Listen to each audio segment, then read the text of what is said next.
एक दफ़ा का जिक्र है कि हिमालय के पहाड़ों की नाहमवार चोटियों में वाक़ एक दूर गांव में राज नामी एक आजिज़ किसान रहता था। इसका पत्थर का छोटा सा घर एक सरसब्ज शादाब चबूतरे के किनारे पर था, जिसके चारों तरफ ऊंचे ऊंचे खेत थे, जिससे वो घर घिरा हुआ था जो पहाड़ के ऊपर से सीढ़ियों की तरह नीचे उतरता था। राज को खानदानी खेत अपने आबाओ अजदाद से विरासत में मिला था, और उसने अपनी पूरी जिंदगी जमीन की देखभाल में गुजार दी थी।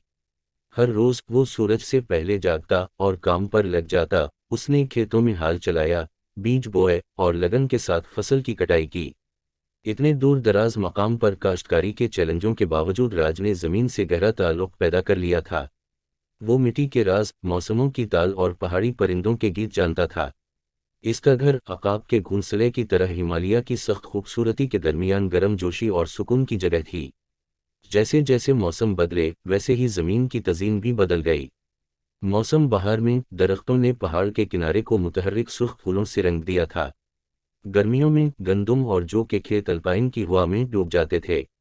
खजान ने रंगों का हंगामा बर्पा कर दिया क्योंकि दरख्त सुनहरे और सुर्ख हो गए।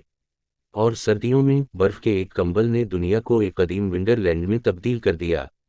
राज अपने पहाड़ी घर में अकेला नहीं था। इसने बकरी भी पाली हुई थी, और गांव में एक करीबी बरादरी थी जहां सब एक दूसरे का साथ देते थे। इन्होंने सर्दियों की लंबी रातों में आग की कहानियां शेयर की और ऐसे त्योहारों के दिन एक साथ मनाए जो खामोश पहाड़ों में जिंदगी लाते थे। एक दिन जब राज अपनी छत के किनारे खड़ा था, बर्फ से ढकी चोटियों के दिलकश नज़ारे को देख रहा था।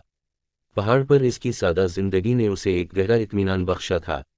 इसने अपने ये आप को पहाड़ों की लाजवाब खूबसूरती से जुड़े हुए महसूस किया। साल गुजर गए और राज अपनी जमीन काश्त करता रहा, पहाड़ी जिंदगी की हिकमत अगली नस्ल तक पहुंचाता रहा। इसका पहाड़ी घर अमन सुकून की जगह रहा, हिमालय के क़ल्ब में इंसान और फितरत के दरमियान पायदार बंधन का सबूत देता रहा।